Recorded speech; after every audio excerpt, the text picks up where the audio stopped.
Tağdırdın tamaşası. Angeme. Kemelbek Jakır üybülöde çoңойгон карапайым адам эле. Аны кичинекейинен кайрымдуу жана боорукер чоң энеси чоңойтуп өстүрөт.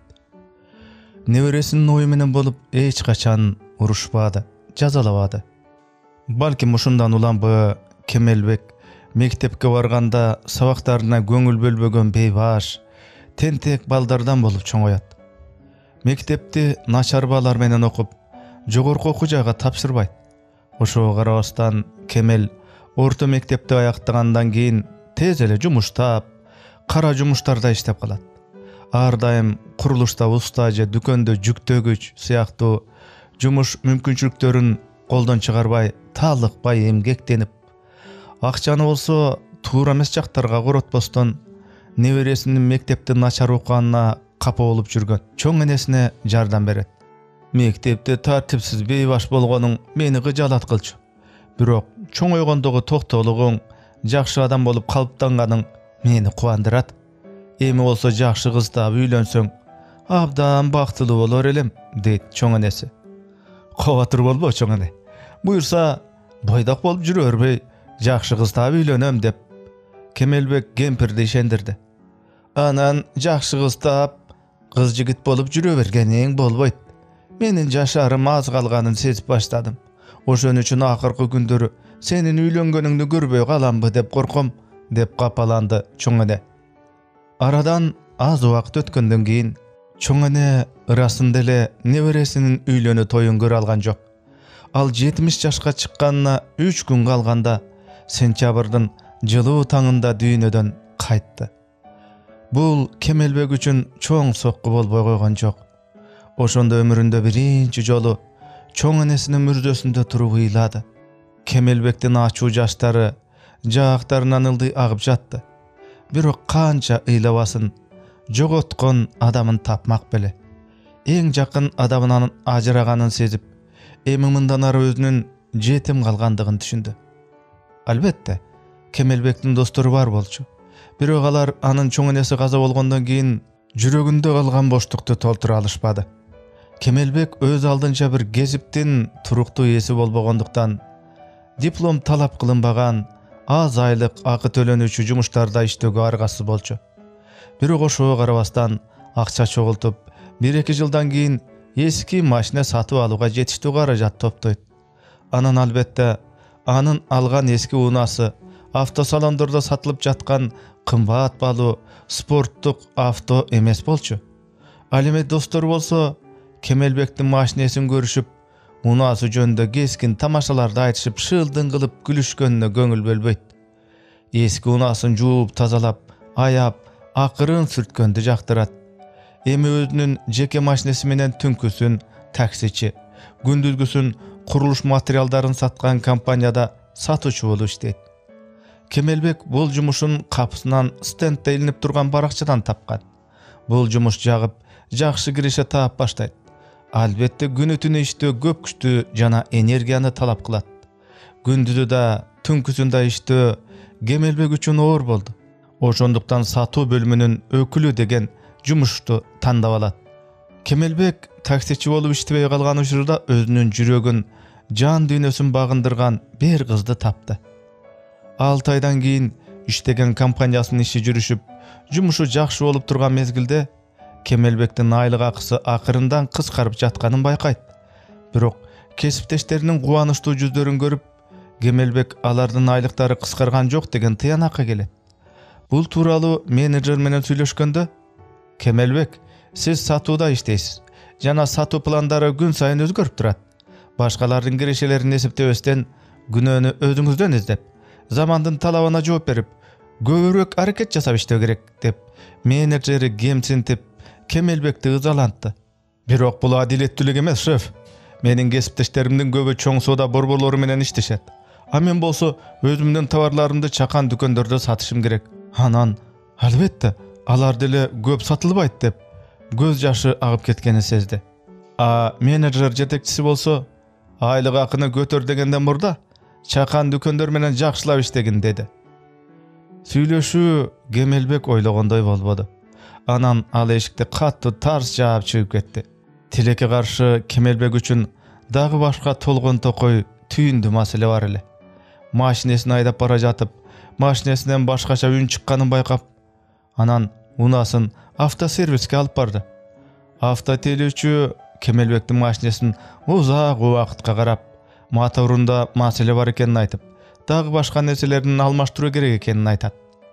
Автотелүүчү: "Эгер мен сиздин орнуңузда болсом, алардын баарын алмаштырып отурбайт элем" дейт. Себеби алар өтө эле кымбат деп эскертет. Ремонтка канча акча төлөш керек экенин билгенден кийин Кемелбек капалуу башын чайкады. Жана мындай абал аны бактысыз кыларын туйду. Андан да жаманы, Кемелбек унаа тейлөөчү жайдан чыгып баратканда, сүйлөшкөн кызы Алтынайдан телефонуна SMS кат келет. Мында сүйлөшкөн кызы башка бирөөнү жактырып калганын жана ал менен экинчи жолукпай турганы жазылат. Кемелбек өзүн өтө алсыз сезди. Рулду кайра-кайра сүзгүлөп ыйлады.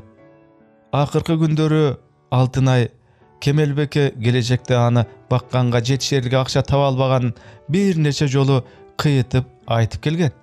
Эми болсо сүйлөшкөн кызы Кемелбектин жетишерлик айлык акы албаган үчүн башка бирөөгө кеткени аны өтө бактысыз кылды. Ушунчалык терс таасирдүү көп окуялар аны кыйнабай койгон жок.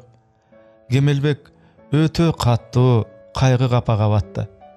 Үмүтсүздүк сезим менен кантип күрөшөрүн билбей, унаасын дарыяга карай каттуу ылдамдыкта көпүрөнү көздөй айдады. Кемелбек эч кандай коркунучту сезген жок. Анткени ал өзүн өлтүрүүнү чечкен байкуш жетим үчүн кимдир бирөөнүн кайгырышы өтө күмөн экенин сезип турду. Көпүрөгө 1-2 метр калганда, алдыраак жакта аңдын ичине кирип кеткен машиненин арткы чырактары бүлбүлдөп, жанып турганын аңдады. Анан машинесин токтотуп, жанагы аң тарапка басып, бир топ кымбат турган спорттук машиненин жатканына таң калды. Жакындап келип караса, ичинде бирөө бар окшойт. Айдоочунун эшигин араң ачып, рулда жаш айымдын отурганын көрүп: "Өзүңүздү кандай сезип жатасыз? Жардам керекпи?" деп тынчсызданган Кемелбек бейтанышка машинадан түшүрүү үчүн колун сунду. Бирок аны таң калтырган айым түшүнүксүз бирдемелерди айтып, каргагандай кыйкыра баштады. Айтылган сөздөр кемсинткендей болгон жок. Тескерисинче кандайдыр бир деңгээлде Кемелбекке күлкүлүү угулду. Аңга кирип кеткен машинеден айымды алып чыгып, Кемелбек өзүнүн машинесине отургузууга жардам берди. "Тынчтаныгыз айым, мен тез жардам чакырайын" деди. Чөнтөгүнөн эски телефонун алып: "Эч кимге чалуунун кереги жок. Мен жакшымын. Мен бир аз ичимдик ичкемин. Мага милицияга атышкан көйгөйлөрдүн кереги жок. Эч нерсе болгон жокмун. Телефонуңузду бериңиз. Бирөөгө чалып алайын" деди бейтаныш айым. Кемелбек иинин кошуруп, чөнтөгүнөн эски үлгүдөгү телефонун алып берди. "О, Кудай, бул эмнеси? Смартфонуңуз жокпу? Бул кол телефонду кантип колдонууну билбейм. Анан машинеңдагы таштандан алганда эски кайдан алгансың?" деп ачууланып сурады бейтаныш айым. Кемелбектин мындай сөздөр өтө ыңгайсыз, кызыктай акыбалга туш кылды. "Мейли, машинеңди кайдан алсаң да жеткирип койчу, дарегин айтайын" деди айым. Буйрукту берип, Кемелбекти кыжырдаануу менен карады. Жооп иретинде уялып жылмайган киши бейтаныш айымдын үйүнө жеткирип, кайра артка айдап кетти. Бирок Кемелбек мындан ары көпүрөдөн ары кулагысы келген жок.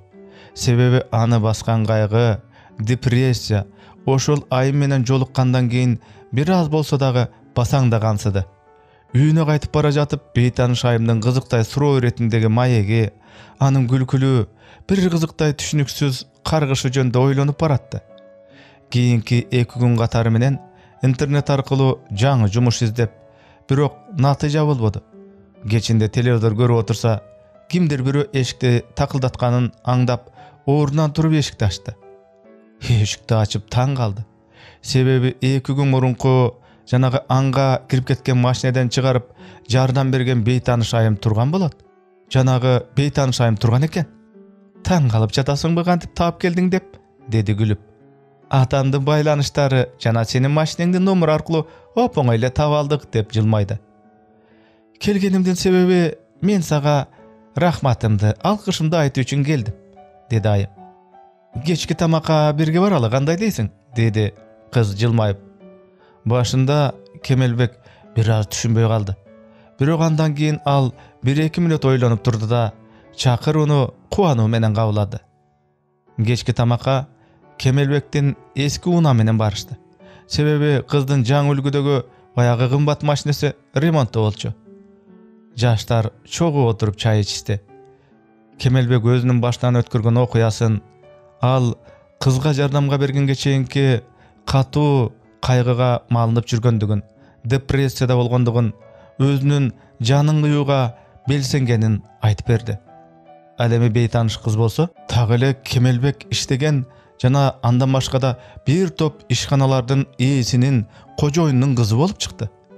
Анын баштан өткөн окуяларды угуп, кыз акчалай жардам бере албастыгын, бирок атасы менен тааныштырып, жумуш таап берерин айтты. Айтылган сунушту угуп, Кемелбек четке какты. Бирок кыз бул анын жигиттин жардамына жооп катары деп түшүндүрдү. Көп ойлонбостон макул болуп, алар бир нече бизнеси бар кыздын атасы менен маектешүүгө жөнөштү. Кемелбектин сатуу иштериндеги тажрыйбасы көп болгондуктан ишканага менеджер болуп алынат. Жаңы жумушунун аркасында жакында эле дарыяга чөгүп өлгүсү келген бу кишинин жашоосу бир топ жакшырып, ал тургай бул жумушу ага кубаныч тартуулай баштайт. Ошондон аз өтпөй өлүмдөн, депрессиядан, кайгы кападан алып калган мына ушул байдын кызына баш кошуп, бактылуу жашап калат.